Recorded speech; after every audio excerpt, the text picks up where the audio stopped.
Hi there. In today's video I want to show you a few ink techniques to create an ombre look. This is a trend that I see coming back every summer, and it's one that I'm definitely not getting tired of. I just love the hazy, soft look of it. So I want to show you 6 different ways to create that look. And I'm using some products today from Waffle Flower Crafts, sent to me by Waffle Flower Crafts.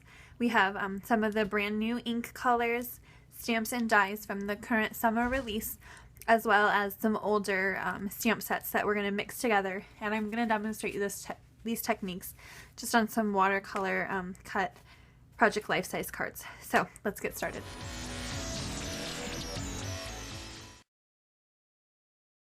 Alright, so the first way I do ombre is definitely the easiest. I just use a simple ink blending technique with one single color. I'm going to pick this pretty potion, this purple shade right here from the Fall Blend palette. I'm just going to pull that out a bit, and I'm using an ink blending tool.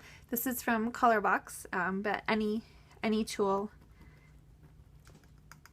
for ink blending will do the trick. And I am going to dab that into my ink pad, getting it nice and wet.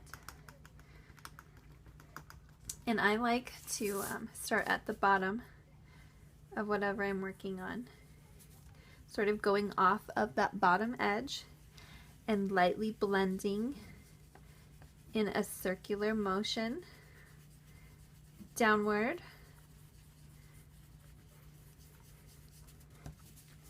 And I'm just going to keep blending, and that color will lighten up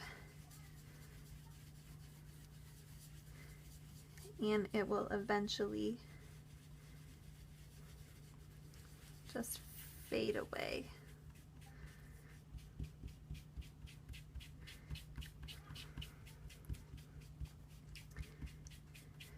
Into the white. So now if I want to intensify the look, I can go back again and make that bottom bit even darker with that one single shade.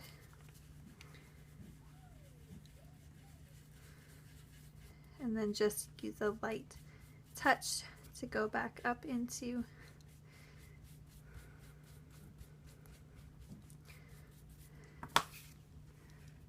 top here, and then I get that pretty gradient ombre effect. Alright, a second way to do the same technique is to use multiple colors. You can definitely use colors in the same color palette. I could use, for instance, these 3 shades of yellow and orange. I could use the purples blending into the pink, or I can combine 3 unrelated colors, which is what I'm going to do here. I love these colors for fall. So I'm going to start again at the bottom. And I like to start with, when I'm blending multiple shades of ink together, I normally start with the lightest color. I'm just going with the darkest here, I guess, because my ink pad already has that on there. And then I'm just going to turn this around and use the other side here and ink in this nice shade. What are we using here? The purple is the 22 Potion, and then this custard shade is number 19. And I get that all nice and inky, and then again blend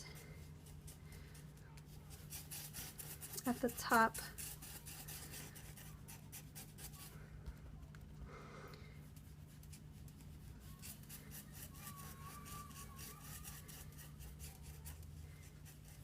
In that pretty shade. I find with the lighter colors that I blend down a little bit further than I know I'm going to use, or the space that's going to be open, just because I know I'm going to be blending on top of that. Alright, Then in the center, I think we will do the tea rose color. I'm going to try and get as much ink off of my pad as possible. I could probably just switch pads as well. I'm going to ink up in that tea rose. This is tea rose is number 24. And then I'm going to start right in the center and blend outwards, upwards, and down. That way the most intense color helps the colors blend together more naturally. Going in and adding a little bit. I'm getting a little bit of that leftover purple. I knew I should have changed my pad, but I was being lazy.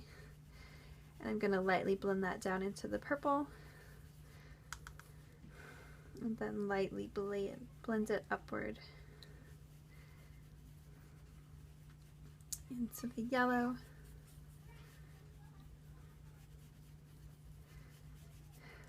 And then the purple into the pink looks pretty natural. The pink into the yellow is not looking quite right. So I'm going to go and add some more yellow to my pad, and then blend that down into the pink. That's how I should have done it to start with. But the great thing about ink blending is that you really can't make mistakes. Just add some more color and continue blending away. So there we have that Way to Ombre look. You can let the ink dry, you can stamp over the top, do some embossing, whatever you want to do here. But this is one way, the first and simplest way to achieve that cool ombre effect.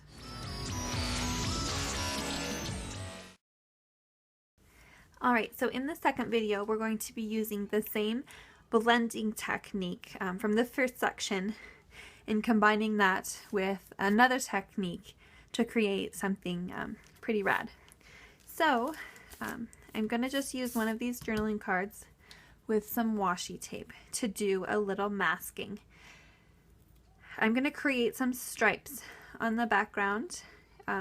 If you have a large, like a die cut, you could layer that on the background as well, or you could use a stencil. All of those things will work, or you can create, oh, this washi is not working for me. I need a better one. Okay.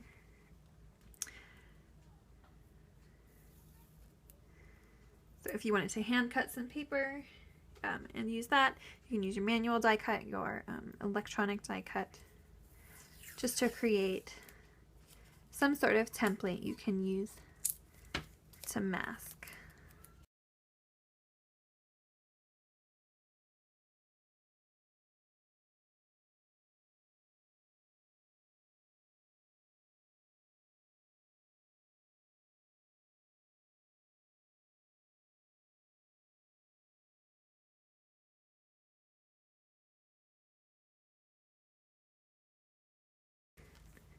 Right, so this time I'm going to be blending with the Summer Blend ink pad, and I think we're going to work with this pretty coral shade and then blend that into the Wild Orchid.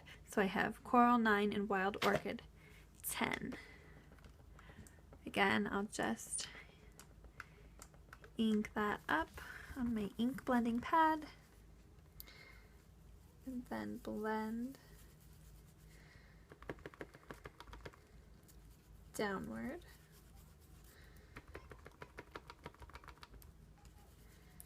It definitely does help if you pull the colors out a touch.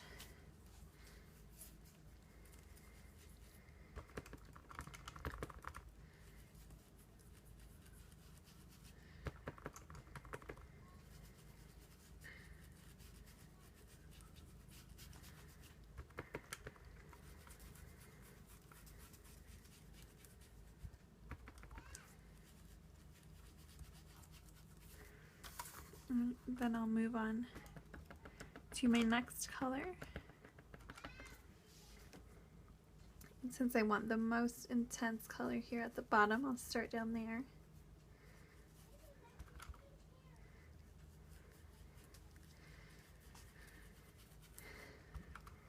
And then start to blend my way up.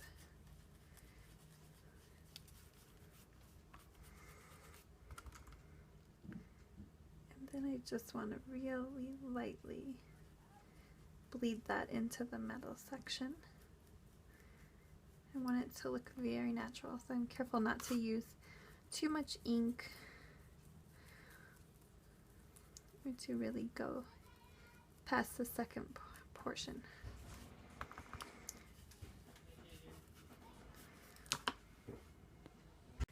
Then I can just peel those tape sections off. Apparently this wasn't the best type of washi for this.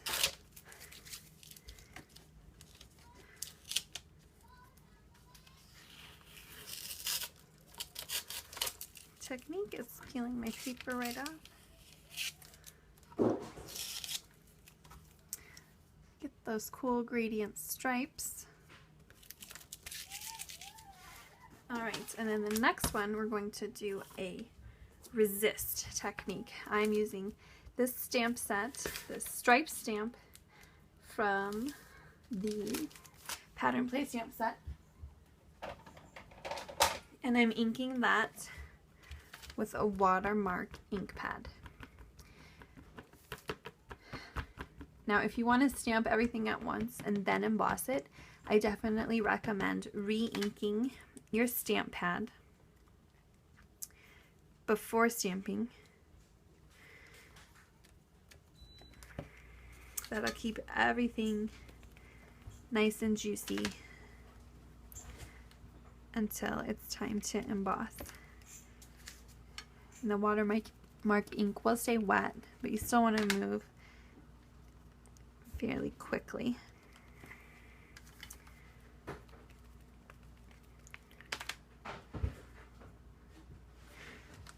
One trick for getting the stripes lined up evenly is to use a grid paper behind.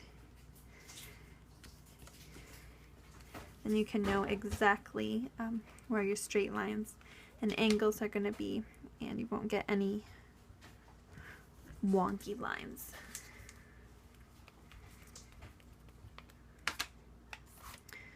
Alright, so I've got one last stripe here.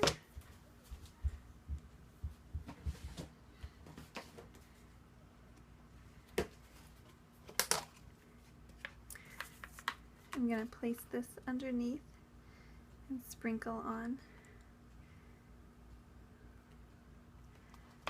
my clear embossing powder.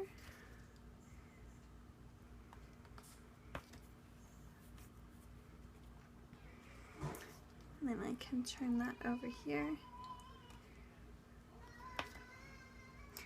And then you can see that's fully covered, and then I'm going to just run in the other room to heat set. Alright, now next I have this card embossed. You can see the lines there, and I'm going to again blend on the background. Let's use the same shade.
Alright, now when we're all finished, I'm just going to peel a tissue away to rub that extra color off of those embossed areas. Now with the chalk ink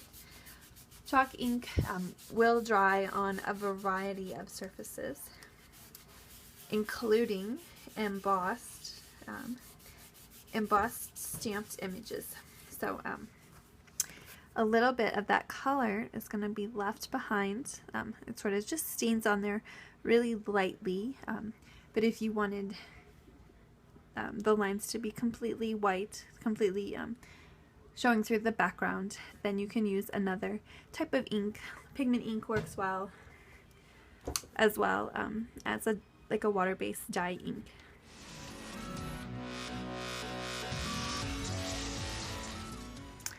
Alright, for these next couple techniques, we're not going to be doing any blending. We're going to achieve that ombre look using our stamps. So for this first technique, we're just going to be doing the stamp off technique. It's also called gradient stamping, or it has other names that I can't quite think of. So you're going to use a single shade for this technique, and I think what works best is a darker shade. You can use a lighter shade, but you're going to get the most intense effect with a darker color. So I am going to ink up the large fern image from the Leafy stamp set. This is a new release with Evergreen. Evergreen is number 25 in the Winter Blend ink pad. I'm going to ink that up very well. And the chalk ink again dries quickly, so we need to also move quickly. I'm going to stamp that and immediately begin stamping. I'm going to stamp down, stamp again, and stamp again. The color is going to lighten as we go up. I'm going to do that again.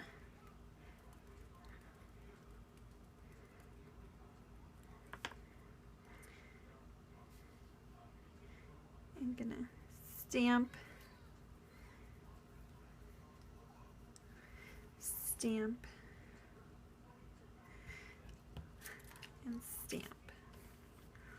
One more time. Really press that pad down there. You can hear the juiciness of the ink pad. Get all those little juicy ink bubbles. Stamp, stamp, and stamp. Okay, one more time. 4 times total.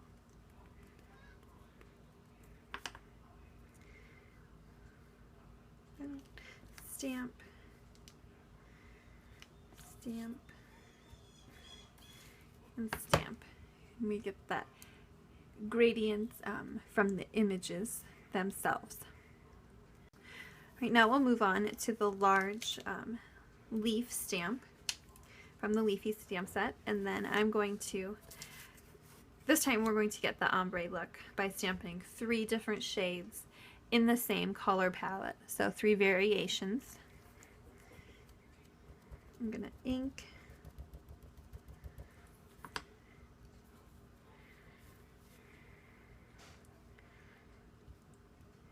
create that border,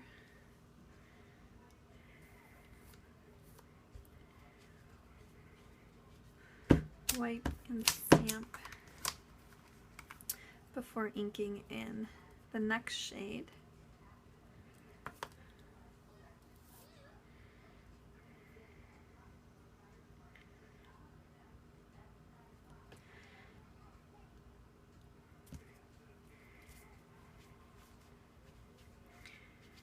Wipe, stamp, and then finally in the lightest shade of green.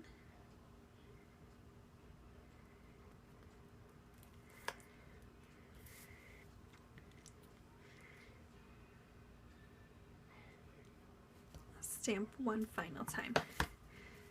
So you can see the ombre look we have there. Let's see, we have 25, 26, and 27.